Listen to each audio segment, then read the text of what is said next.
Why does it get worse before it gets better? Why does it feel worse before it feels better? Or why am I going to therapy but I'm not feeling perfect? Welcome to Authentic Beyond the Couch, the podcast where healing goes beyond the therapeutic room. I'm your host, Jirzia Blackmon, and together we will explore real, raw conversations about life, growth, and embracing your most authentic self. This is your space for courage, connection, and healing beyond the couch. Let's dive in. Hi, and welcome to Authentic Beyond the Couch. Today we're going to talk about a topic that my clients seem to bring this up all the time. They ask me this question quite often. And the question is, why does it get worse before it gets better? Or sometimes they phrase it like, why does it feel worse before it feels better? Or why am I going to therapy but I'm not feeling perfect, right? Things are coming up. So we're going to talk about that today and try to dive into it a little deeper. So sometimes here you are, you get to therapy, you get the guts, to go to therapy and you jump in and you're doing the work and you're going to therapy and you're talking about your feelings and emotions and you're learning coping skills. And as this happens, things internally start feeling worse. Symptoms like more depression comes up, or you're feeling more anxiety or more panic attack. And it just seems for a moment in the therapeutic process that it starts to feel worse before it feels better. Here's my 2 cents. This is why I think this is happening. So I believe that we have this misconceived notion of what healthy looks like, what progress looks like to us. I believe it looks like progress, progress, progress. So you go to therapy and it's 2 step forwards, we're doing well, we're doing great. And then you have a setback, but somehow you feel the setback is a negative thing, right? That's why I'm putting setback in quotes because I don't feel it's a setback. You have something comes up, or the whole boyfriend calls, or the girlfriend calls, or you end up doing things that you said you weren't going to do, or you didn't use your coping skill, or you had a panic attack. We call it a setback. And then you feel, oh man, I'm starting all over from the beginning again. And that's not the truth. That's actually healing. That's what it looks like. Healing is progress, setbacks, breakthroughs. Progress, setbacks, breakthroughs. Progress, setbacks, breakthroughs. What does this mean? Setbacks can be triggers. That's just a sign saying, okay, there's something else you got to work on. There's something else you got to work on. And it's a good sign. It's showing that things are moving in the direction that's ready to heal. What do I mean by this? In EMDR, we have this idea that your brain allows trauma memories to come up, not when it feels like there's no room for it, there's danger. It allows these memories to come up when it's finally safe enough for you to deal with it. So it may be that these setbacks are just ways of your body saying, oh wow, okay, we dealt with this and we're okay. Let me bring this to the forefront so she can deal with this and see if she'll be okay. And then you deal with that setback, and then you have a breakthrough. And it's like, oh wow, then you have several setbacks, and then you have a breakthrough. So I want to encourage you that when you feel those things, it's not a negative thing. This is just a sign that you're doing the right thing. You're in the right space. So let's talk about that a little bit more. There's some psychology behind it. When you start naming the wounds, when you bring things that were in your subconscious or your unconscious and you start bringing them into your awareness in therapy, the pain that you once suppressed, those thoughts, those memories that you once pushed down that you didn't deal with, they start coming to the surface and you start naming it. You start putting a voice to it. You start identifying it and saying, wow, oh, that was sexual abuse. That was molestation. That was anxiety. That was depression. That was trauma. That was rape. That was abuse. You start naming these things. And so all these emotions and feelings that you once shoved down or you ignored or you avoided now has a voice. And that voice sounds really loud. And then those feelings become more to the surface. So this is your nervous system discharging what was held for years, things that you held on. I mean, clients come in 20, 30, 40 years, they haven't talked about this stuff to anyone. And then you come in and it's like this feeling like, I'm not going to have any setbacks once I start bringing these things up. No, of course you will. And that's what healing looks like. Trauma hides itself to help you survive. That's what it was meant to do. Like, it was meant to help you get through that moment, get through that season, get through that time. So it hides, and we build what we call defenses so that we can actually get through those lived experiences.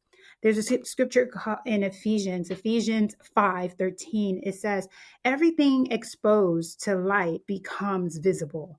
So the idea is that once we begin to expose things to light, they become visible. We have to acknowledge they actually become in our awareness, right? And it becomes in our consciousness, it becomes visible. And then it says, and then it's healed, right? So in order for things to be healed, they need to become visible. When you talk about trauma, or memories or depression, anxiety, all this stuff lives in our body. It lives in our bodies. Sometimes it's something that we begin to relive. It's not regression, it's process. So when these situations start living in our body and they take precedence in our body, what happens is we experience something called cognitive dissonance, where um, it's uncomfortable. Cognitive dissonance is when it's uncomfortable feelings you get when something you believe, like your core beliefs, your values, your expectations, don't match up to your actions or your behaviors. Something that you're doing or experiencing, it just doesn't match up to what's in your mind and your heart. So your mind and your heart are arguing with each other, and it creates something that is more like stress, until we face it, we face the truth, or we make a change. So, what does this look like, Jirzia? What are you talking about? So, it looks like your old beliefs, like you were used to saying, no, I'm good, I'm fine, it's not that bad. But the truth of it is, I am uncomfortable. There is some discomfort. I do feel confused. I am emotionally heavy. Or, the old beliefs that was something that you would say to yourself before therapy or before talking about what's going on. You would say something like, it's not that bad. Or I should be over it. That's a big one, right? I shouldn't be feeling this. I should be over this by now. But the reality is, you're not. This is what you're experiencing.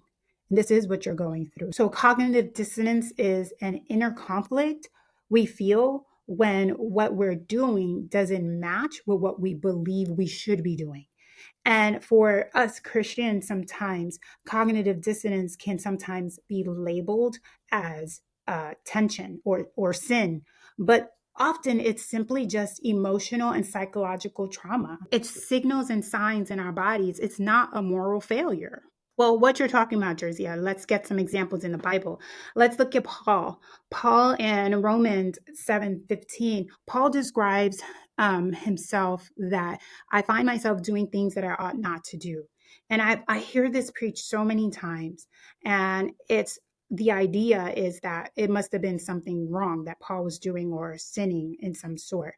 But what if it was just a human experience? What if Paul is just describing to us what human experience feels like? It feels like I'm not doing the things that I ought to do, right? That cognitive dissonance, what I believe and what I feel, I don't find myself doing that. It didn't mean that he was calling himself sinful, but he was just being vulnerable and showing us what the human struggles really feel like. It's not perfect all the time. It doesn't feel good all the time. This tension is universal. It's not a character flaw. Let's look at David. David is another good example of this. In Psalms 42 and Psalms 32, David openly expresses emotions, like he talks about turmoil and confusion, depression, and deeper inner conflict within himself. And none of it is ever labeled as sin, right? Him feeling these things is not sin. God receives it as honesty, and he calls David a man after his own heart, right? Let's look at Jesus in Gethsemane. I always speak about this. Matthew 26, Jesus himself expresses emotions like agony, dread, internal conflict. He does not call his feelings sinful. He names them, he shares them, and he shares them with God. He shares them with the disciples, and he even invites the disciples, so can you come with me? Can you support me through this?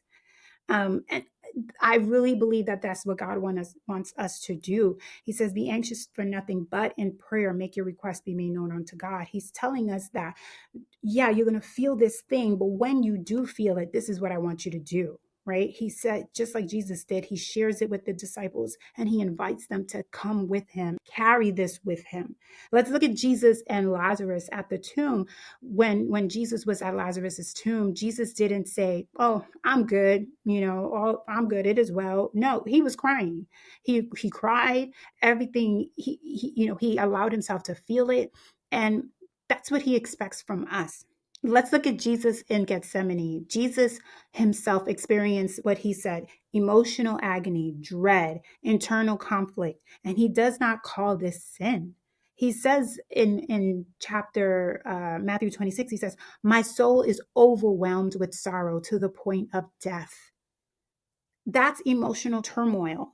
And at no point does he say that's a sin. Right? So our setbacks, they're not sin. It's not wrong. It's not bad. It's just part of the healing process. So allow me to help you. The tension you feel isn't God condemning you. It's your body and soul trying to communicate something that it needs. Either it needs care, it needs comfort, it needs an intervention, it needs to talk to someone, it needs a diaphragmatic breath, it needs breathing, it needs grounding. It's just your body saying, I need something right now. And it's for you to explore, well, what is that? And try to give it to yourself. We've been conditioned by society, by family, by culture, even therapeutic culture, I feel, to believe that anything that looks like a setback is a failure. So when people feel heavy or when they feel emotional, when they feel triggered, when they feel raw, they think something's wrong with them. Like we think something's wrong with us. And because of shame that's connected to that, we don't share it. We don't open up. We hide it. We hide our struggles. We stay guarded. For example, I have clients who are experiencing grief and loss, and they will come to me and say something like, oh, I had a bad day. Okay, well, let's talk about it. What is the bad day? And they'll just talk about feeling their emotions, just crying, not being able to work, not being able to, they were getting the kids and they were emotional and they were crying. It was hard for them to get out of bed. And I would share with them, like, well, that's normal. That's, especially through the holidays, right? Or especially when the birthday or anniversary, and they're feeling like a failure, like they're doing something wrong because they're feeling these feelings. And so it's really important as therapists that we kind of remind them in those moments, like, no, that's just a human experience. That's what you should be feeling. But here's the truth. What we call setbacks are often just natural processes of healing. It's not regression. It's not weakness. It's not failure. It's you being a human. I want to take a quick moment to share something that's so close to my heart. If you're in a relationship and you're navigating conflict, disconnection, or even affair, betrayals, or even past wounds that just continue to show up, I wrote a book for you. It's called A Couple's Guide to Transforming Pain into Connection. And it's designed to help you and your partner move from frustration and hurt into a deeper understanding, healing, and emotional connection. It's a trauma-informed book. This book walks you through practical tools, honest conversations, and the kind of inner work that creates real change, not just temporary fixes. There's journals. It's just amazing. If that's something you need right now, you can find it on Amazon. I'll also make sure that the link is in the descriptions. It's available in English and Spanish, softcover and hardcover. So just pick it up on Amazon. Let's continue doing the work together. If you have 0 moments of struggle, you wouldn't be a person. You will be a machine, right? If we had no struggles, we would just be machines walking around. Harville Hendricks says, we are wounded in relationships and we heal in relationships, meaning the goal isn't perfection. The goal is connection while you are imperfect. As we are imperfect, as we're feeling all these feelings, which we've identified as not perfect, then what do you do with that, right? Can we be vulnerable and seek connection in those moments? The real question isn't, will we ever have setbacks? The real question is, can I be vulnerable during my setback? Can I talk to someone during my setback? Can I ask for help during my setbacks? Can I stay connected when old adaptations or old survival skills want to take over, right? Can I stay connected to somebody when I would rather shut down? Can I stay connected and reach out to my therapist when I would rather withdraw or isolate? Can I be open and vulnerable instead of blaming someone else, instead of criticizing someone else, instead of walking away, drinking, smoking, pretending, numbing? All of those things that we would normally do, once you connect with a therapist, or once you connect with talking with a group or people, um, those things are no longer okay. Like your conscious knows like these things are no longer okay. You have other alternatives. So let's connect that healing process to like physical healing. When you have a wound, when you have a scar or a bruise, or you break something, you and you start that healing process. You, when we ignore, let's say you have this wound, if you ignore it and you avoid it and you shove it down like what we would normally do, it's sort of like just putting a band-aid over it and just pretending it doesn't exist. But once you take the band-aid off, you're like, okay, I'm going to go to the doctor. The doctor takes the band-aid off. What's the first thing he has to do? He has to clean the wound, right? He starts cleaning the wound. And so what do you do to clean the wound? I know some of you use alcohol. I don't use alcohol to clean a wound. I would use peroxide. But once you put that agent on the peroxide or the alcohol, there's a stinging, there's a burning that happens, right? And it's not a sign that it's that's dangerous. No, it doesn't. We don't say that the burning or the stinging is bad. The burning and the stinging is actually good. What is it doing? It's preventing infection. It's helping the healing, right? It's removing whatever infections or whatever illness or poison or whatever that's in the wound, so that the healing can start, right? And so that's what therapy is like. Therapy is like taking off that cover up that you put, taking off that avoidance or whatever that you did, and looking at the situation, looking at the wound, and starting to put peroxide or putting alcohol and putting agents, putting grounding, putting mindfulness, putting breathing, putting um, diaphragmatic breaths, like doing all of the things that you need to do to actually begin the healing process. Why? Why is that important? Well, if we don't do that, if we keep shoving things down, if we keep putting things and avoiding feelings and emotions, we actually start having visceral responses. We start having medical responses. We start having outward or inward responses. Like what? Heart disease, various illnesses, cardiovascular disease, immunodisease, autoimmune disease.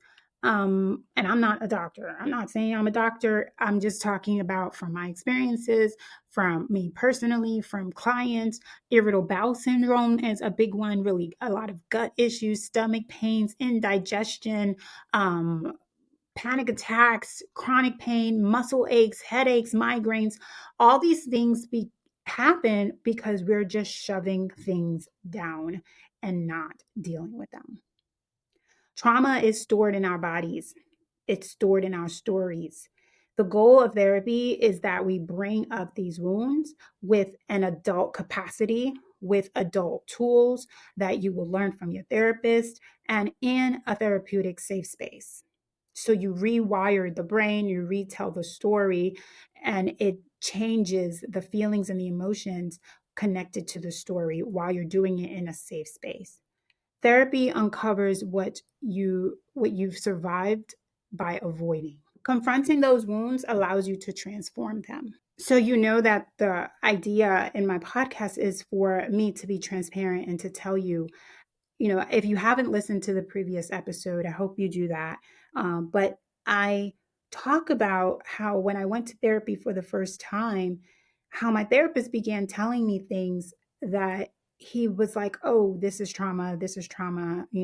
Oh, that's why you're doing what you're doing. And at the time, I was a therapist at the time, and I just wasn't aware that I went through all these things in my life and I just shoved them down. I just ignored them. I had to survive, right? I was about four years old, almost 5 years old. I wasn't 5 yet. I had to be 4 or almost 5 when I was kidnapped as a little girl. And I honestly don't remember feeling afraid. I remember the situation because, you know, forgive my mom, and I've already forgiven her, and I love my mom. But she spanked me when I came back. But poor thing, she didn't know what to do. She was so scared. But when the guy took me, at the moment, I didn't feel scared. I didn't know that what I was experiencing was something that I should feel afraid. He took me, he took my jewelry, and he bought me cheese doodles, and then he just left me. And I don't know how long I was gone. My mom would have to say, I don't know how long he had me, but I found my way back home. And when I got upstairs, my mom was so scared that she spanked me. And in her spanking is when I realized in my nervous system that there was something scary that just happened. And so I learned in that moment that the world is scary. I can't trust people, right? Because I felt okay. He seemed nice. He wasn't hurting me. But I learned in that moment that I was not okay. Fast forward, I'm in United States of America, and then I'm talking to my therapist just about like my dad and not having a relationship with my biological dad and having the relationship that I had with my stepfather, and how that also played a factor in my life. It played a factor in the relationships that I was in, and the men that I chose, and the people that I chose to be with, and the how I was coping with situations, how I saw myself, my self-esteem, my self-worth, and had no idea. I'm just living life and existing and trying to get through life without realizing, well, that has a factor in how I'm dealing with situations in my environment where I was raised in Brooklyn, and it's a factor for many of us, right?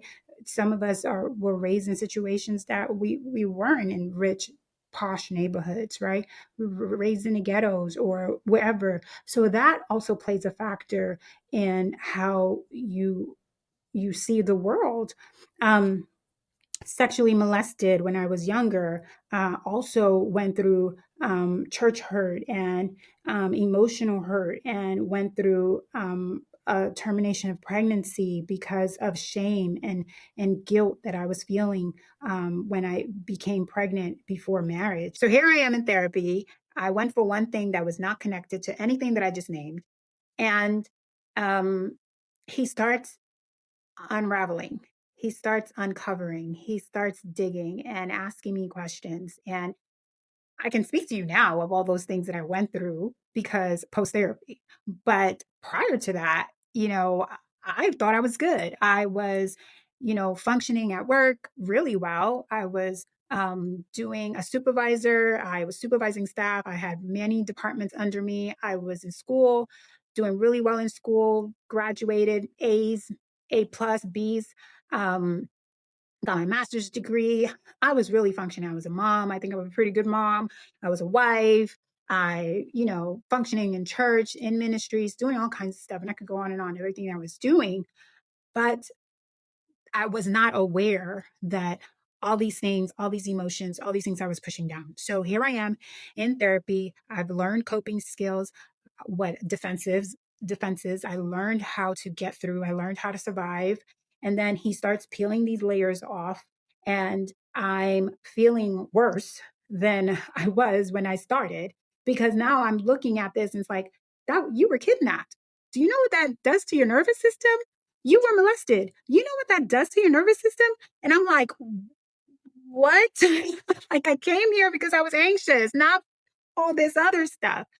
But I just want you to know that this happens because once we start naming these things, once we start unlayering and opening and looking at these things, yeah, it starts to feel as if you're feeling worse, but it's really all these things were always there. And if I didn't deal with it, it would have eaten me up inside.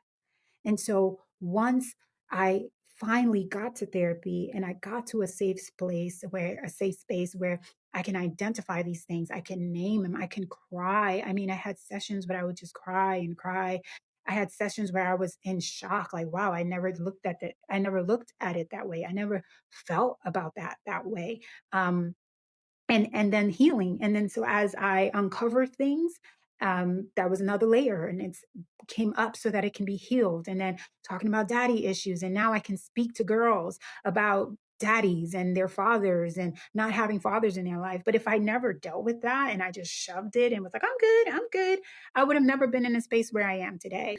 And I'm in therapy in the space, exhibiting symptoms and telling my therapist, like, oh, I'm having a panic attack, I'm having anxiety, I'm having all these things. And as he began to uncover and unlayer all these experiences, it was like, yeah, of course. Of course you're feeling this. Of course you're feeling anxious. Of course you're feeling depression because look at all the things that you are carrying. I want to leave you with this.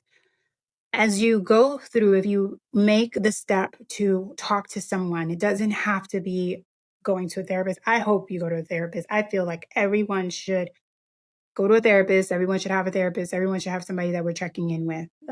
It could be a Christian therapist. It could be a regular therapist, whatever it is. But, I believe that we all should have someone that we're checking in on. We all need that connection. We shouldn't do this alone. We shouldn't struggle alone. We shouldn't go through life alone. So as you're going through this season, or if you're making the step to get help, I want to just leave you with some tips that you can use as the process might feel a little harder than what you think, or when you think that you're having a setback. It's really not a setback, it's just a trigger. But remember that there's a breakthrough after that, and there's just another layer of healing that needs to happen. Um, so, the first thing I want to leave you with is pray.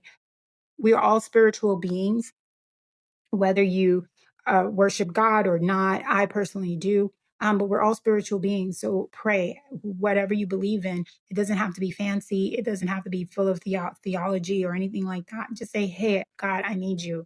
I'm not okay. It doesn't have to be, anything formal. Just say, God, help me. That's it. I'm overwhelmed. I need help. You can also use breathing techniques and grounding techniques, is what I talk about all the time. Diaphragmatic breaths is inhaling, holding, and exhaling longer than you inhaled. It's not a big deal. Inhale, hold, exhale longer than you inhaled. There's some tapping techniques and sensory grounding that you can do. Um, Walking, talking to your pastor that doesn't spiritualize trauma or spiritualize pain. Try to remember your why. Remember why you initially went to therapy. Remember why you started listening to this podcast. Is it for my healing? Is it for my growth? I know for me, that's what I had to focus on. I wanted healing. I wanted to not feel what I was feeling. And so I stuck through it. I did my homework. I would go back to my therapist with questions. I wrote notes because I wanted to get past this. I wanted to get through this. I just wanted to feel different. I wanted to feel better. And so don't give up. And wherever you are in your healing journey, wherever you are in your process, don't give up. Yes, it might feel worse now, but I promise it'll get better if you just keep going, keep pressing. If it's feeling heavier, it may mean you finally stopped carrying the weight alone. You're not going backwards, you're going inward. Healing requires courage. And the hardest part is often when we are right at that doorway, right at that brink to freedom that we all always deserve. So don't give up. If you are not connected to a therapist, please connect with a therapist. Please follow, please like, and share with someone who may need to hear it. Thank you for joining me on this episode of Authentic Beyond the Couch. I hope today's conversation brought you insight, comfort, and simply reminded you that you are not alone on this journey. If you found this episode meaningful, please follow the podcast, leave a review, and share it with someone who may need to hear it. You can connect with me on Instagram at authenticbeyond_the couch for more resources and authentic conversations. Until next time, keep showing up as your most truthful self, and remember, healing can continue even beyond the couch.